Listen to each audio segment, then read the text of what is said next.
네, 사회하도록 하겠습니다. 오늘 13차시고요. 자꾸 암담한 얘기를 하게 되니까 이 교과서는 120, 121, 122쪽을 해보도록 하겠습니다. 방금 말하고도 까먹는 건 도대체 무슨 경우야 이거. 한국인들이 고국을 떠난 까닭을 알아봅시다 라고 했어요. 대한제국의 국권을 강제로 빼앗은 일제는 이라고 나왔어요. 우리가 근데 이 교과서가 좀 생략이 많이 됐어. 갑자기 국권을 강제로 빼앗았대. 그 국권 빼앗은 이야기를 잠깐 해드리도록 하겠습니다. 1904년에 러일 전쟁이 있었어요. 러일 전쟁이 있었는데 그래서 러시아가 우리나라를 도와주려고 했다 이딴 말은 말도 안 되는 거고, 어쨌든 여기서 일본이 승리를 합니다. 그리고 우리나라에 대한 거의 독점적 지배권을 확보하게 되죠. 그래서 어떻게 했어요? 1905년에 을산의약을 체결하게 됩니다. 을산의약이라고 하는 건 외교권을 뺏어가는 거라고 얘기를 했어요. 이때 주인공은 누구야? 거의 주인공은 이토 히로부미죠. 이토 히로부미고 우리나라로 따지면 을사오적이고 이완용 정도를 얘기할 수 있을 것 같아요. 그리고 나서 이제 1907년에 고종이 퇴위를 하죠. 고종 퇴위를 하고 또 이게 그 다음에 정미칠조약이라고 해서 이거에 의해서 군대가 해산이 됩니다. 군대가 해산이 돼요. 그래서 이때 의병 많이 나왔다고 이런 얘기 했잖아요. 그리고 1909년에는 사법권을 뺏어가고요. 경찰권도 뺏어갑니다. 그러면서 1909년에 무슨 일이 있었어요? 10월 26일 날 안중근 의사에 이토 히로부미 저격이 있었죠. 그렇죠? 안중근의 의거가 있었습니다. 하지만 우리나라가 일본에게 넘어가는 건 별로 바뀌지 않았죠. 그리고 1910년 8월에 드디어 한국과 일본이 강제로 병합당하는 사건이 발생을 합니다. 초대 통감으로는 데라우치란 사람이 왔어요. 데라우치란 사람이 왔고 조선 총독부가 이제 본격적으로 활약을 하게 되겠죠. 선생님이 잠깐 그 검색창에서 가져온 것들이 있는데 한번 잠깐 보면은 글을 한번 보도록 하겠습니다. 일제는 이걸로 볼게요.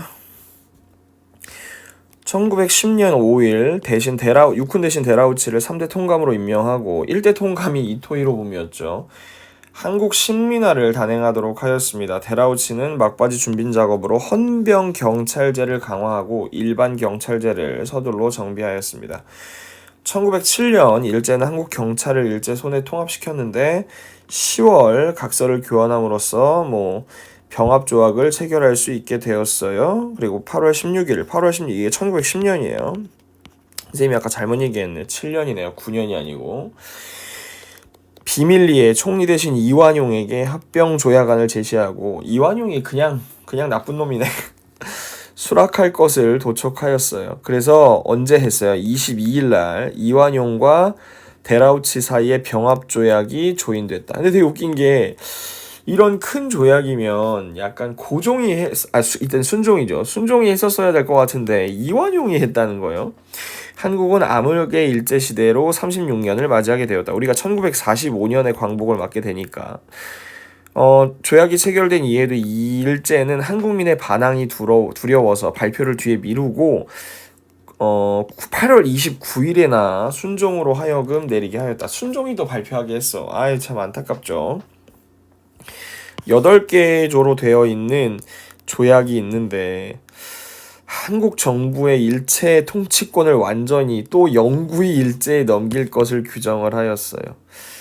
안타깝죠. 망했습니다. 나머지는 교과서에도 나왔는데 토지조사 사업으로 이렇게 다 뺏어갔다 이런 얘기가 나오고요. 일단은 다음 거도 한번 같이 보도록 하겠습니다. 얘를 삭제를 하고 자, 얘는 뭐냐면 얘는 이제 그거예요. 그 우리가 8개의 조약이라 그랬죠. 얘 보면은 야, 그래도 한국 황제 폐하라고 했어. 한국 황제 폐하 및 일본 황제 폐하의 양국 간의 특별히 친밀한 관계를 고려하여 상호 행복에 증진하여 동양의 평화를 영구히 확보하기 위하여. 저 말 진짜 예쁘게 썼다. 이 목적을 달성하려고 하면 한국을 일본에 병합하는 것만이 없음을 확신하고 이에 양국 간의 병합 조약을 체결하기로 결정합니다. 한국 황제 폐하는 내각 총리 대신 이완용을, 일본 황제 폐하는 통감인 데라우치 마사타케에게 임명한다라고 했어요. 순종이 진짜 이완용에게 임명했는지 모르겠지만 위의 전권위원을 회동하여 협의하여 다음에 여러 조항을 협정합니다. 첫 번째, 한국 황제 폐하는 한국의 전부에 관한 일제 통치권을 영구히 일본 황제 폐하께 양해한다. 너무 슬픈 말이고 또 어떤 게 있을까? 근데 또 되게 웃긴 게 한국의 황족의 후예에 대한 상당한 명예 및 대우를 준다. 이런 거 있고 말은 예쁜 말 했어. 일본국은 성의 있고 충실한 새 제도를 존중하는 한국인으로서 자격이 있는 자를 제국의 관리에 등용한다. 이런 얘기했고 8월 22일 날 이완용이 했고 또 8월 22일 날 데라우치 마사타케가 서명을 하게 되죠. 너무 화가 나는 일이지만 아무튼 그렇게 해서 8월 22일 날 조약이 체결이 되고 그리고 또 8월 29일 날 발표를 하죠. 그래서 이 날이 그 1910년이 경술년이에요. 그래서 경술년인데 그래서 경술년의 나라의 치욕이다 이렇게 얘기를 하기도 하고 그렇게 되게 가슴 아픈 일이죠. 1910년 8월 29일 혹은 8월 21일이라고 얘기를 할 수도 있을 것 같아요. 자, 여기 보면은 그리고 군대 안에 경찰인 헌병들에게 경찰의 임무를 주어서 한국인을 감시하게 하고 조선운동을 탄압하기 시작했습니다. 그래서 초반에 그 통치를 뭐라고 하냐면 헌병경찰 통치라고 해요. 헌병경찰 통치. 그러니까 좀 무단적으로, 그러니까 무섭게 통치를 했다는 거죠. 그리고 아까 우리 선생님이 가져왔던 그 자료에서 봤다시피 아까 자료를 봤던 거는 나무위키나 네이버 지식백과에서 참고를 한 겁니다.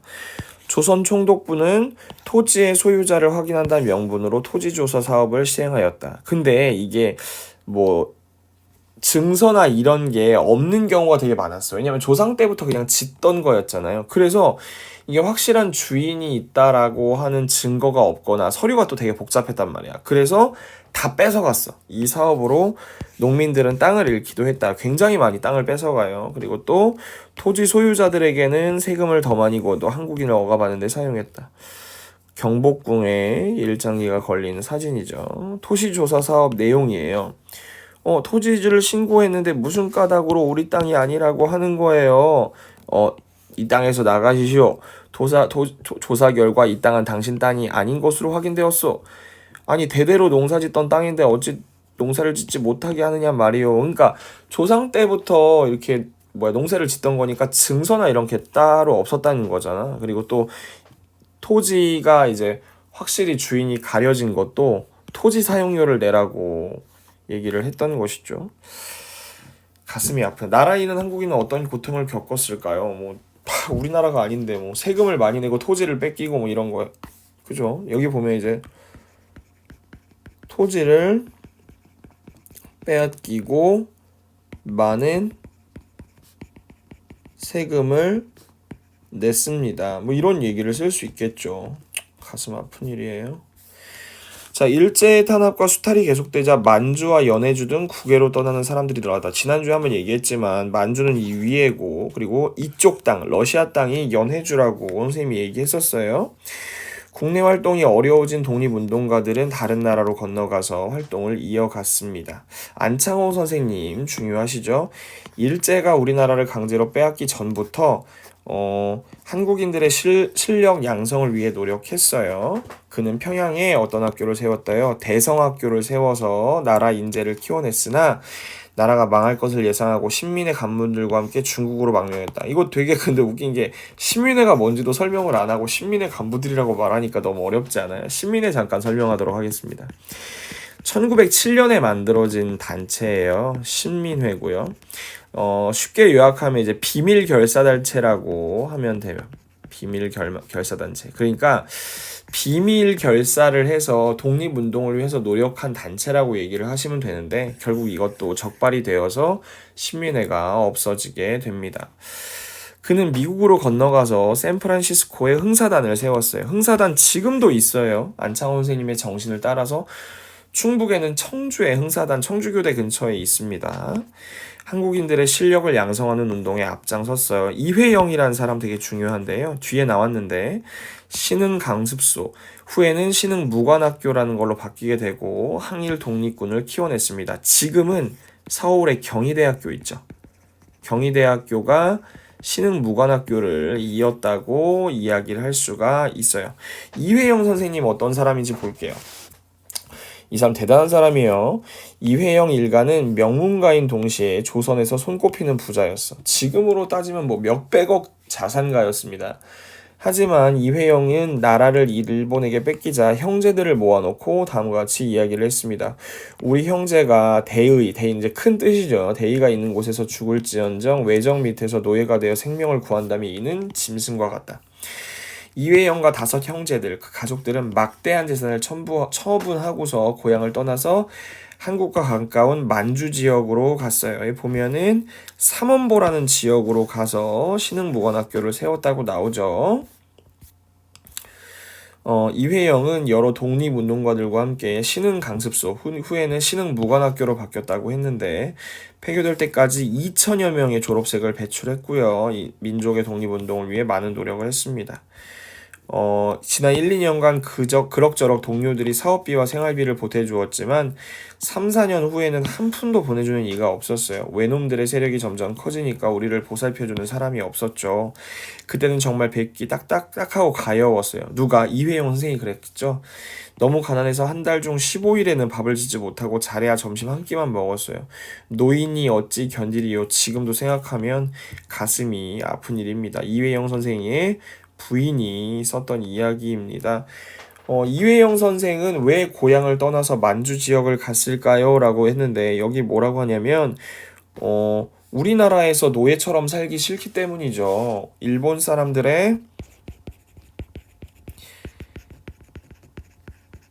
사람에게서 벗어나서 독립운동을 하기 위해서죠.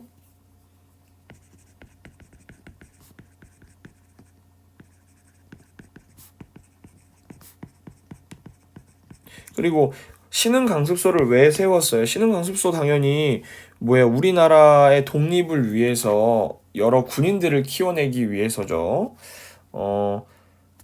대한제국이라고 그럴까? 조선이라고 그럴까?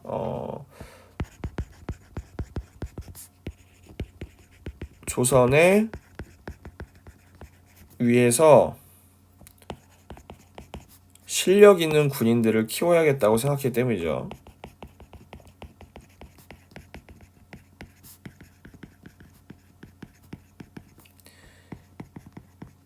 키워야 글씨가 이상하다. 겠다고 생각했기 때문입니다.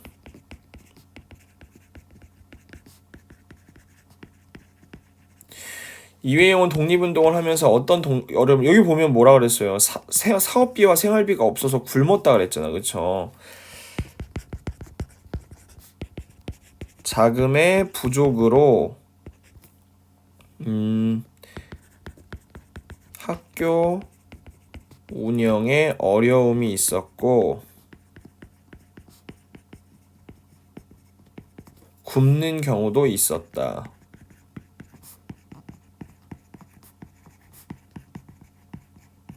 있었습니다. 유유. 굉장히 가슴 아픈 일이라고 이야기를 할 수가 있습니다. 신흥무관학교 출신들 되게 많아요. 여기 보면은 이회영을 중심으로 설립된 신흥강습소는 독립에 이바지할 군인을 길러내려는 목적으로 세워진 학교고요. 이 학교는 나중에 신흥무관학교로 재설립되고 군사교육을 주로 했고 역사나 국어나 지리도 가르쳤다. 나중에 서울로 이제 독립되고 나서는 서울의 이제 경희대학교로 역사가 이어진다고 얘기를 했고 농사를 지으면서 군사훈련을 받아. 왜 그랬을까? 너무 돈이 부족하니까 어쩔 수 없었을 거예요. 아마 그쵸?